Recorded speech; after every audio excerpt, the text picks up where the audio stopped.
Last week, we talked about the current state of NFTs. It was kind of a general look into where we think the utility will emerge in the space. This week, we are going to dive deeper into what all of this specifically means for Ultra. Make sure to stick around for some hints about how we're looking to use NFTs in games within Ultra's projects. Let's get to it. So, we've talked kind of like in general, but now I think maybe we can talk a little bit more specifically what the impact would be on Ultra and the stuff that we've been building. I think I'd like to start with access to exclusive DLCs and ways for modders to make money through supportive communities. It's something that we've like broached the topic before, but from my perspective, it's something that is utterly unique about our proposition and potentially groundbreaking and very interesting for the communities that are built around people who build mods for games. User-generated content is, again, one major angle of use cases of NFTs, because you can let a developer open up his game development under certain rules. Like, for example, he can build within his game. He can decide, okay, I'm gonna create like a mod infrastructure for my game so that you can extend it with new functionality, new maps, new this. But that's a lot of work. So I need to, kind of like make sure I can monetize this in order for me to continue working on that, on this tech. And so you can, with NFTs, and especially like this, on Ultra, is something we want to do is to say, the developer can say, okay, well, I allow you to make mods. And when you make mods, you're going to use this little tool. And this little tool is going to create, a token factory, which will produce token for your particular mod or your mods, multiple token factories.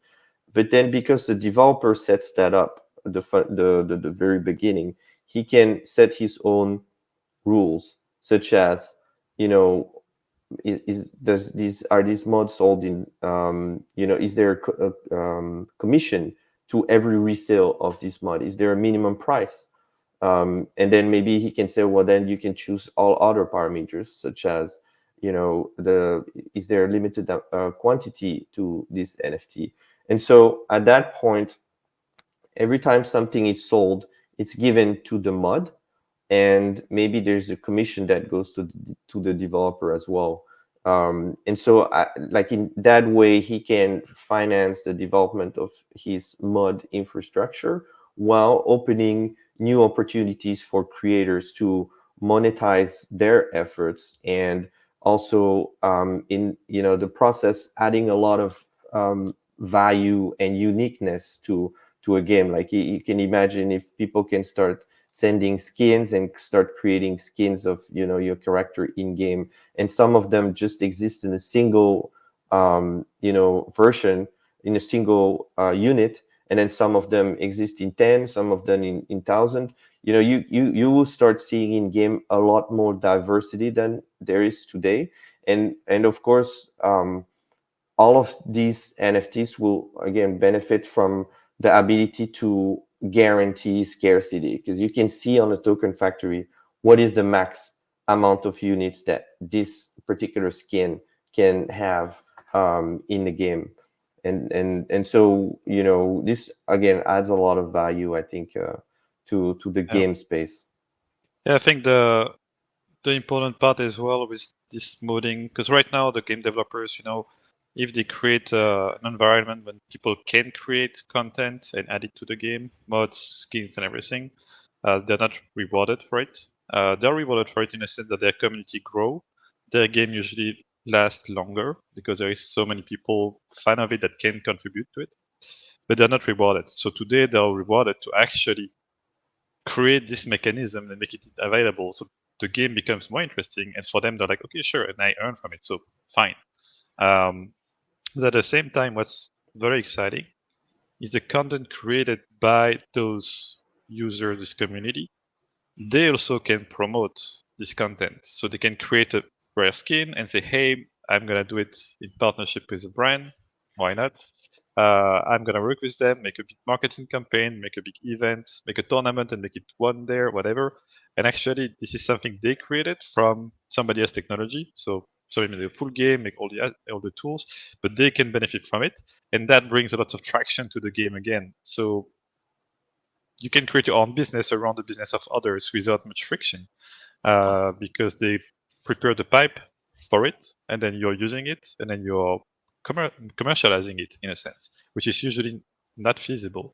But here you could do it, and everybody would, I would say, win from it, whether it's the users, the brands, the game. That's actually something that we covered in the podcast with Hustle last week, where part of the problem with games today is you have kind of like a peak, a spike, and making sure that that peak or spike of use by your community is long and wide is actually really quite difficult. And what we've been talking about really is leveraging NFT technology and in ensuring that the amount of people and the quality of your community stays wide and high versus peaks out and then drops to very few users because they're just not very engaged in what you're doing anymore.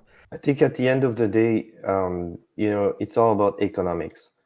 It has the developer enough finance to continue to add content? Is there, demand for that content? And this is where NFTs, user-generated content, this type of mod structure absolutely makes sense, because if people keep creating mods and the developer keep receiving, a part of the sale, because typically I would assume the majority would still go to the modder, but the part is enough for the developer to continue to create tools to facilitate the development of functionality and so on. So we're going to see, I'm pretty sure, games that will have a very, very long lifespan thanks to, such kind of mechanism. And we can see it already, in modding communities for really large game, because these companies have a lot of funds, but we don't always see it for indies, and we only see it for indie games that are massively successful. So